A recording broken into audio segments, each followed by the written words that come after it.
Hi everyone and welcome to another video. I'm lauranemacquart and today I'm going to talk about what I did for the Invisible Cities project for the countries Colombia and Iraq. Colombia was one of the countries I did in February and Iraq is one that I did this month in March, and in March I also did the countries Libya and Mexico, but I'll talk about those in another video. So let's start with Colombia and the book that I read, which is Love in Time of Cholera by Gabriel Garcia Marquez. I've read this in Dutch, and in Dutch it was translated by, let me check, Marjolein Sabarte Belancortu. I didn't really like this. I've previously read 100 Years of Solitude by Gabriel Garcia Marquez, also translated from the Spanish to Dutch, and that one was okay because I liked seeing what happens to that family. And in this one, I wasn't really interested in the plot, I wasn't really interested in the characters, I didn't like the atmosphere, I didn't really get the atmosphere of the place or of the time. And one of the things that I hear from the writing of Gabriel Garcia Marquez is that it's wonderful, and that did not come through for me in this translation. And I really wonder how big a part the book being translated plays in that. So I'd be curious to maybe in a couple of years read this again, but then maybe in a French translation, because French is closer to Spanish than Dutch is, and I believe that will make my experience better, because I just believe with this one that me not liking has to do with that. I want to believe this book is more, I want to believe this writer is more than what I'm seeing from now on. So the plot in this one, there are kind of two timelines. One in the past that is the major bulk of the book, and one at a later stage that is at the beginning and at the end of the book. So at the beginning of the book, we meet an old couple and the husband dies, and it turns out that another man has been in love with the woman the whole time, and he arrives when the funeral is just over, and he proclaims his love to her. And the previous time that he did that was some 50, 70 years prior. And at that point you go back in time and you see their love story when they're still young, him proclaiming his love to her, and then their whole lives separate from one another, why they're not together, her marrying this other man, her life with him, his life on his own, etc, etc. And it's all set in Colombia at a time where there is a lot of cholera, but maybe the title kind of threw me off because there wasn't a lot of cholera. I mean, at least the cholera didn't really impact the plot, so it was there in the background happening sometimes, but because it didn't really impact the plot, I don't really understand why it's such a big part of the title.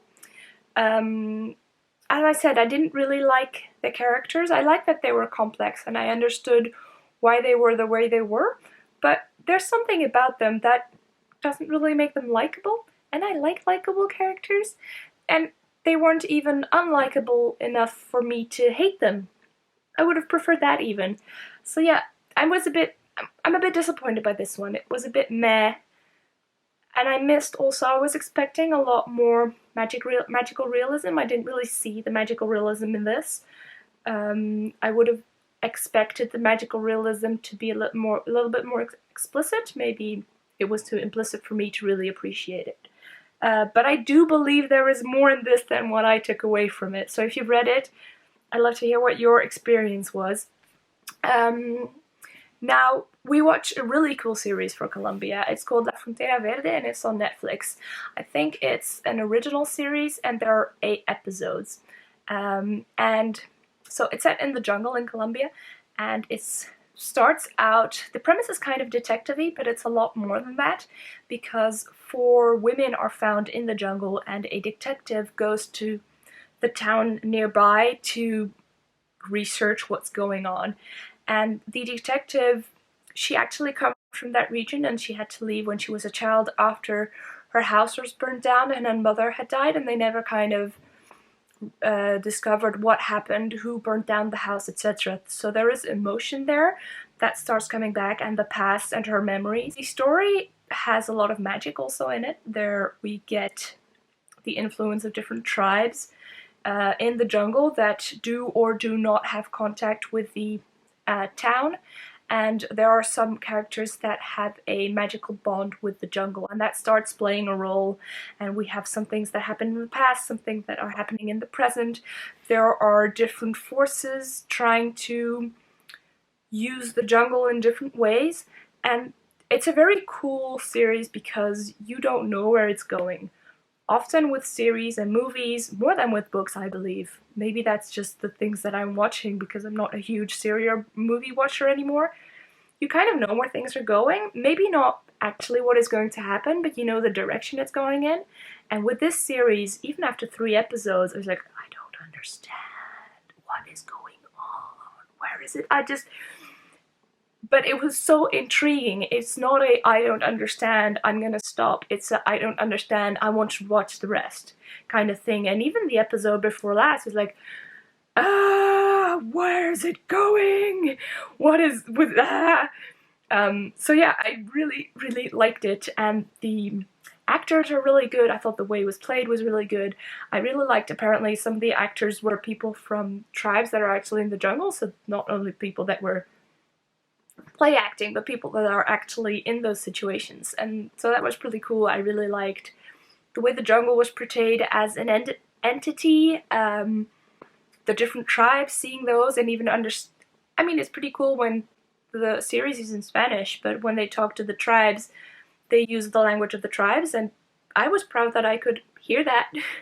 So yeah, it was a really cool series, and I'd recommend you watching it if you like kind of weirdy things, mystical-y things, but still with like a detective-y twinge and set in nature, and just check it out. There's a trailer anyway, and that'll probably, well, it's a very weird thing. I'm gonna stop rambling. So yeah, the series was very good. The book was a bit meh, and then the food, I failed very hard. So the cooking has been, with Invisible Cities, I've been learning things, let's put it this way. And with Colombia, I tried to make arepas, and I failed miserably. It's my biggest cooking fail when it comes to Invisible Cities until now. So arepas are kind of, I'm probably even going to butcher the explanation, but to me they felt like kind of breads that you could then put other things in, like kind of a hamburger, but then the breads were made of not with wheat flour, but with maize flour. And so what I've been learning is that I don't actually follow recipes. When I read a recipe, I kind of simplify things directly in my head. So this maize flour, this special maize flour, apparently you had to use 2 different types of flours, and when I read it, I just registered something complicated, looked that up, discovered it was maize flour, was happy to find maize flour in my supermarket. And then I didn't even realize that there was this second ingredient that I also needed. So the bready things that I made and that I had to fry, they weren't good. They weren't, I'm not sure they were definitely not arepas, and they were not even real food, I'd say.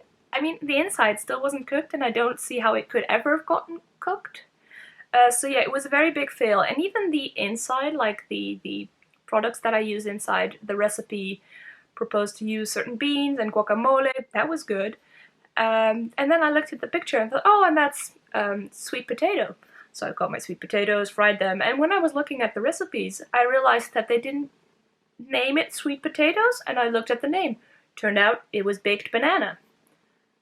So this really made me realize that from now on, when I cook, I need to really read the recipe and take my time, not see it as something that I need to do fast, not see it as something that I can simplify and that it'll be the same, because this is what I'm now noticing is happening, is that I read a recipe, I simplify it automatically, I don't even notice, and then when I eat, it's like, this doesn't taste like it should.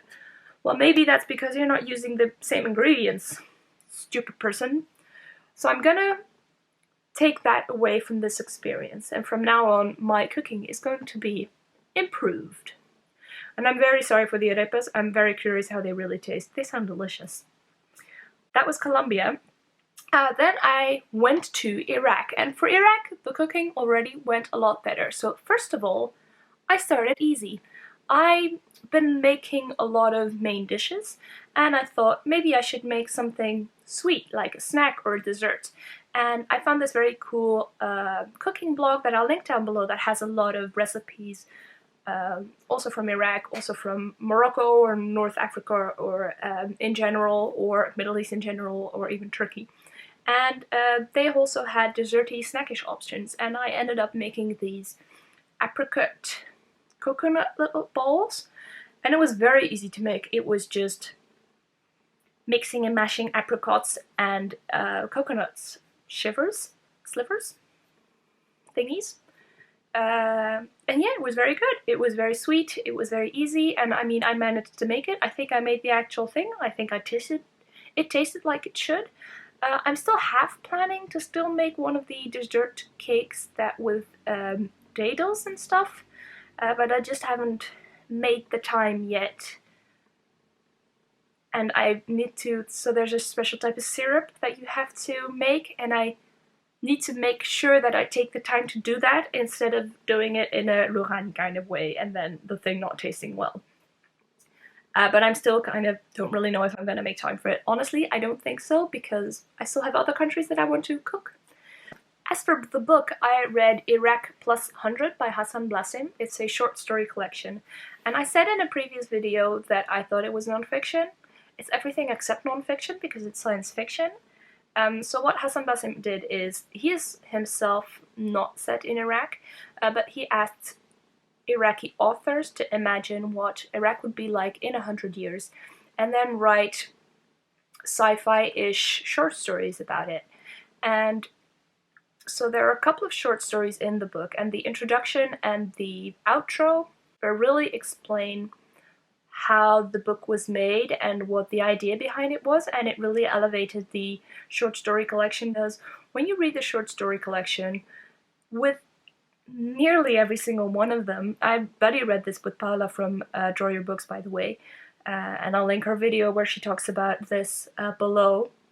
All their stories felt like they had good ideas, good premises, but that the execution was just not great. There were two that we ended up liking, but most of them felt like they were missing something. And in the introduction, Hassan Blassim explains that because there have been wars in Iraq for the past 100 years, and that's why he also went for the what would happen in 100 more years type of idea.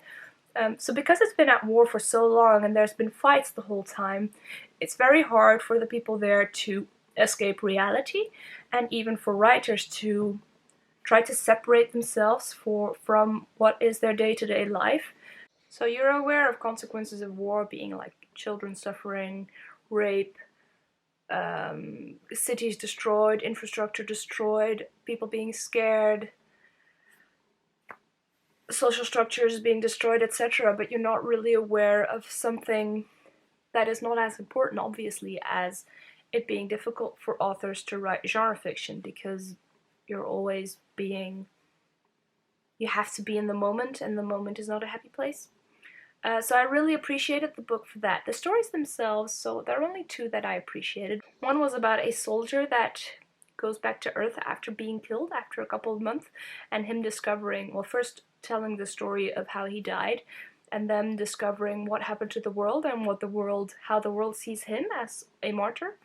I really thought that one was interesting because it talked about dying for your country and why not, how things change. And there was another one that I liked because of and Paula as well, I think most of all because of the gruesomeness and them turning something around that we as humans do in a different way that made it very gruesome. That's all I'm going to say, but it has to do with food and eating babies. And yeah, that's all I'm gonna say. But yeah, interesting book. One last thing is the movie for Iraq. I didn't end up watching anything because either the movies were available to me but not interesting to me, or it was the other way around, that something was interesting to me but not available to me. And doing research about these type of things, after a while it just gets tiring that everything that you want to see isn't available. So I have to admit, I didn't even look very much into it. It was just, okay, what's on Netflix? Okay, no, okay, what's the list that the hosts made for Invisible Cities? I'm really appreciating the resources that they put out. And then just like, no, no, no, okay, never mind. I'm hoping, because this is a problem with a lot of Middle Eastern and North African countries, and I'm still going to watch a Libyan movie sometime this week or beginning of next week, and I'm very curious if I'm going to be able to find anything, because not a lot is coming out of Libya the past few years. But now I'm talking about Libya. I'm going to stop rambling. If you've read anything, if you've watched any movies that you found interesting for these countries, always love to hear. Love to hear about your experience with Invisible Cities if you're doing anything. And yeah, I'll see you in another video. Thanks for watching. Bye. Ba-chum, ba-chum, chum.